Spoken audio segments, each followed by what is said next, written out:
Patriots, Jets, Thursday night football. Pats come in winning 7 in a row. But hey, the Jets are coming in hot as well. That's why we're talking with Connor Long of the Jets X Factor on this Wednesday to preview Thursday night football. Connor, back-to-back wins, bye week in between there, sweep the Ohio series. Is it fair to say the Jets are finally hot coming into this game? Well, relative, Cam, to the start of the year, where the Jets started 0-7, it is fair to say that this team is hot, and I think particularly that win before the bye week, the 39-38 thriller in Cincinnati against a Bengals team that knocked off Aaron Rodgers and the 4-2 Pittsburgh Steelers at the time on Thursday Night Football. I think that meant so much for this team going into the bye week because there are older players on this team who are veterans who want to win, who are leaders, players like Quincy Williams, players like Jamie Sherwood on the defense. Offensively, you have guys like Josh Myers, you have guys like John Simpson, these veterans who are leaders and fight so hard every single weekend. The results didn't come to start the year for the Jets, of course, and the fact that I think they got that win heading into the bye week meant so much for this team. And then during the bye week, the Jets have the full-blown fire sale that contains trading away Sauce Gardner, trading away Quinnen Williams, and I wrote this up yesterday for JetsXFactor.com. I think Sunday's win meant just as much as the win before the bye week, if not more, and I'll tell you why. I know there's a group of Jet fans out there that are pro-tank, let's tank for the quarterback. That's a whole nother discussion that I think is completely meaningless, Cam, and I don't think makes any sense for any football team, especially as someone who covers the Jets and seen what their history has been with those top picks. But at the end of the day, I think it meant so much because it shows Aaron Glenn still has elite buy-in, as Kene Nwangu said after Sunday's game, from this locker room. When your team is 0-7, when your team is getting, blown out in some games and then losing these tight games and in games where you really can't complement each other, it's easy to lose the locker room, especially as a first-year head coach. But Aaron Glenn hasn't done that, and I think that's the reason still why this organization and Woody Johnson are so high on Glenn, and they're not going to evaluate him based on his record in year one. And most importantly, I think for this Jets team on Sunday, they complemented each other in all three phases. Special teams did their job, 2 touchdowns. The first quarter, a 99-yard kick return, a 74-yard punt return. The defense held Dylan Gabriel and the Cleveland Browns only 20 points, 7 of which came on a short field thanks to a Justin Fields interception. And the offense really didn't play well. There's no way to sugarcoat it. Fields in particular, 6 of 11 passing, 54 yards, a touchdown and a pick. Keep in mind, 42, Cam, of those 56 yards came on a Breece Hall slip screen. So a really, really dismissal performance for Justin Fields. And based on people I spoke with on the Jets side of things ahead of the bye week, I was told that Tyrod Taylor was expected to be the Jets starter in Cincinnati against the Bengals. And ultimately, we know he couldn't make the trip due to a knee injury. And Aaron Glenn never made an announcement as to who the quarterback would be. That's his whole thing. He's playing hardball with us. He won't say who the quarterback is any week this season. So he didn't formally make the announcement that Tyrod was going to start because of the injury, but it was certainly trending in that direction. And I think if Fields didn't play well in Cincinnati, we were looking at Tyrod Taylor on Sunday against the Bengals. But at the end of the day, this team has fight. They'll rally. And it's an interesting quarterback conversation as to what we're going to see on Thursday night, because you just don't know what Justin Fields you're going to say. Yeah, let's go with the quarterback discussion before talking a little Aaron Glenn here, because look, Connor, I still got nightmares from a couple years ago, a Monday night game where Justin Fields with the Bears just ran all over the Patriots. Honestly, might have been the best game of his career. I think he ran for 80 yards and a touchdown, threw for another touchdown. It was quite an embarrassing night for the Patriots. But it's been a rough season for Justin Fields. He has just as many games of 200 yards passing as he has games under 60 yards passing, like last week. I'm curious as to when it is successful for Justin Fields, when he does have one of those games, what does it look like? What is clicking when things are going well for him? Yeah, it's a great question. When Justin Fields is firing on all cylinders, he's a top 15 quarterback in the National Football League. The problem is those flashes are far and few in between, and it's way too inconsistent, Cam. I'll point out the most recent example, an incredible performance, nearly 250 passing yards against the Bengals, nearly a 70% completion rate multiple touchdowns, was able to, go hand in hand with Brees Hall in the ground game. And then he throws under 60 yards against the Cleveland Browns. Like, it's just so unpredictable with Fields. But when he is firing on all cylinders, I'm just going to point to the Cincinnati game. He is able to feed off the running backs that the Jets do have. Brees Hall, Isaiah Davis, this whole Jets backfield. He is able to feed off those guys. And when he's at his best as a passer, he is a solid passer when he's at his best. He's not a great passer. He's not a Jared Goff. He's not a Baker Mayfield. But I'm going to point to the 4-2 start that he had with the Pittsburgh Steelers. He was completing over 60% of his passes. He threw 5 touchdowns, 1 interception, took another 5 in with his legs. So I think that's the Justin Fields that you're looking at when he's at his best. He gets you 100 yards on the ground. He's kind of taking these, not check downs, but, quick 5-8 yard passes, quick release. The biggest problem with Fields that I think has hindered him the most this year as a whole, he's held onto the ball for way too long, and the offensive line has done their job giving him enough time.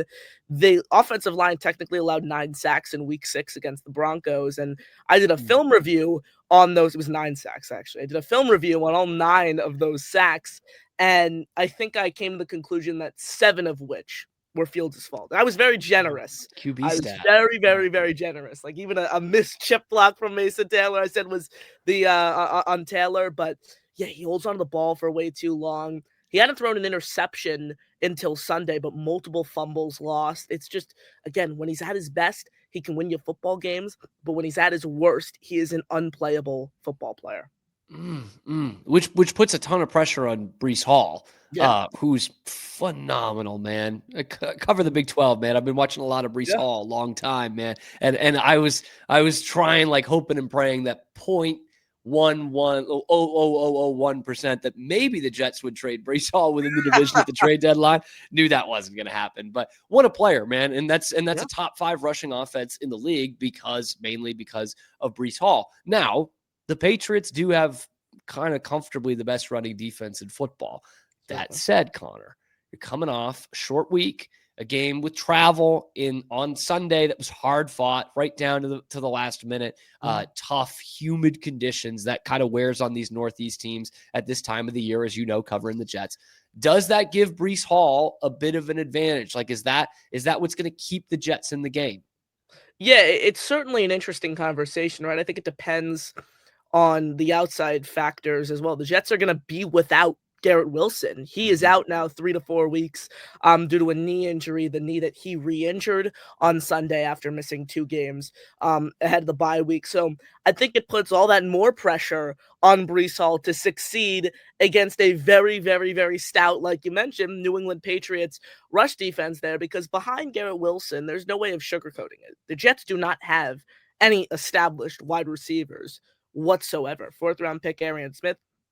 People were hoping that Tanner Engstrand would be able to integrate him into the offense as a deep threat. That hasn't happened once this season. The veterans, Alan Lazard isn't anything. He was inactive on Sunday. Tyler Johnson is a wide receiver 5, wide receiver 6 on an average NFL football team. John Mechie and A.D. Mitchell, man, these are their chances this weekend. A.D. Mitchell was put in the doghouse after that brutal week 4 error that Jet fans are way too familiar with, dropping that ball before it crosses the goal line. This is a new opportunity. He was inactive on Sunday. He was still getting acclimated to the environment. He was still learning the playbook based on what I heard.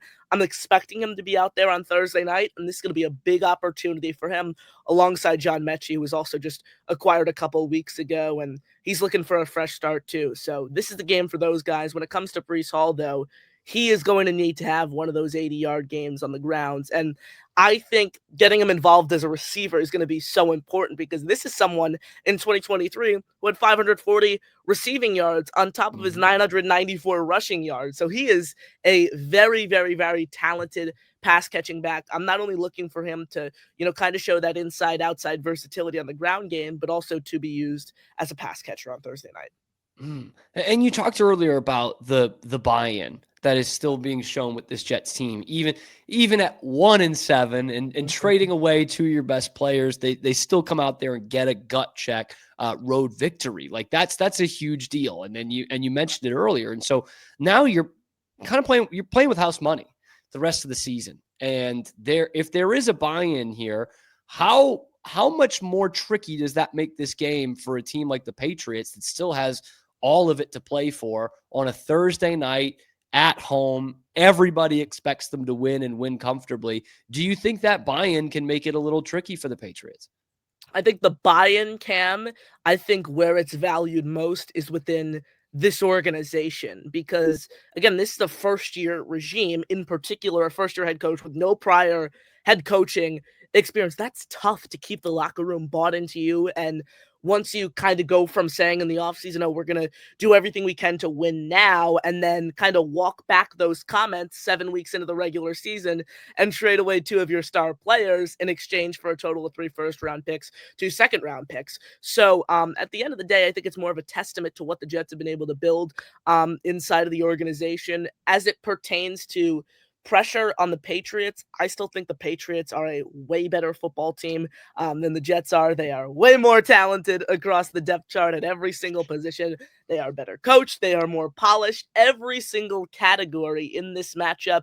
Injuries, the Jets have been hampered with them this week. That's in the Patriots' favor as well. I was very optimistic, I thought, Cam, on the Patriots this offseason. I predicted them to win 9 games. And among, I think, AFC East people who cover the AFC East, non-Patriots people, of course, I think that they kind of had the Patriots winning in that 7 to 8 game range. I said 9 wins. What I saw from Drake May last year with nothing, no offensive line. Pop Douglas, who I love, great guy. I've met Pop a few times. I've had the pleasure to work with him, but Pop Douglas is, recording 550 yards as your wide receiver 1. No pass catchers at all, a defense that didn't do you any favors. And then you look at the offseason that they had. I think taking Will Campbell was by far and away the excellent draft choice there. Going one and done with Jerron Mayo, I think, was so important for this organization, Cam, right? Because Mike Vrabel became available, and I think that people were having one and done conversations with AG 5 weeks into the year. I just never thought Woody Johnson was going to be able to admit after year 1 he made a mistake and move on from Glenn after year 1. So at the end of the day, I think these are 2 interesting teams going head to head because in the offseason, they were in a very, very, very similar place. In January, the Jets were in the Jets and the Patriots were in an eerily similar place. One team is 7-2, one team is 2-7. Now you're going to see them meet in Foxborough in a primetime matchup. So look, the Jets, there's a world where I can see them being in this game, but I think it's going to be the Patriots, and I think this could be a 2-3 score blowout. I think it's going to be a battle of defense when it comes to the Jets, and I've been clamoring all week. Tyrod Taylor needs to start for this Jets team if they want to win on Thursday. Look, Justin Fields, again, too inconsistent, and my whole point is the Jets show half of what they did on special teams on Sunday. They give that same defensive effort. They can be in this game with New England. They can, because we've seen games where New England comes out flat, 24-23 against the Atlanta Falcons on a, what would have you tied the game from Parker Romo on an extra point. He missed that. That was the difference between the Patriots winning and losing against the Atlanta Falcons. So I think Justin Fields and Tyrod Taylor, that could be the difference maker on Thursday night. And as a reporter, I'm just looking looking around at every other reporter, at every member of this fan base, and Aaron Glenn isn't going to get much flack if he benches Justin Fields and Tyrod Taylor starts, and the Jets, just lose. But if Justin Fields goes out there and starts, and the Jets lose because of Justin Fields, the headlines are going to be inescapable for Aaron Glenn, for this entire Jets organization. So he will not start Tyrod Taylor, in my opinion, but I certainly think that would be the right way to go about business on Thursday night. And I don't mean to be cruel, but you look back at the last time these two met last year on Thursday Night Football, anyway, the first matchup of the season, and how different it was. Rodgers was back. He had a great game. They crushed the Patriots, and it was like finally maybe a real tangible turn in this rivalry. And here we are 14 months later, talking about a 7-2 versus a 2-7. This is why Connor Long deserves extra credit here for covering this team inside and out every day. Connor, we really appreciate you coming on. But before you go, can you let the people know where they can find your work and get ready for this game? First off, smash the like here. Subscribe to Cam. Does a great job. Appreciate you having me, my friend. You guys can find me at Connor_long15 on X, Twitter, whatever you want to call it. Read my work every day, jetsxfactor.com, credentialed reporter over there. And then I go live about once every 2 days on my YouTube channel, NY Flight Jets Talk, where we kind of hang out, break down the latest.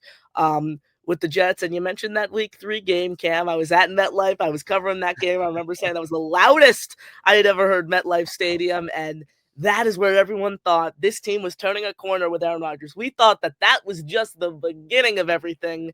And it was the beginning and the end at the same time. Because they ultimately, remember, they went on to lose in week 4 against the Broncos 10-9. And then the massacre in London. And it all spiraled out of control since then. So the Patriots were the biggest highlight of Aaron Rodgers' tenure with the Jets. Oh man, kind of a bummer. But Connor, we're gonna have the Jets one more time this season, so look forward to having you back on the show and talking to you about it. But appreciate you taking the time today. Awesome, looking forward to being back. Great to be with you, Cam. Have a great rest of your day, and it's gonna be an interesting game on Thursday night, my friend. Talk soon. Oh, certainly will be. There he goes. Connor Long, Jets X Factor, and covering the Jets in so many different ways. Check out that work and get ready for this Thursday night football game. Let us know what you think is going to happen in the game. Score predictions, let me know in the comment section below. Be sure to like the video, subscribe to the channel. We come at you live every weekday on YouTube and wherever you get your podcasts as well, here on your lunchtime alternative to Boston Sports Talk Radio, The Wicked Boston Show with Cam Stuart.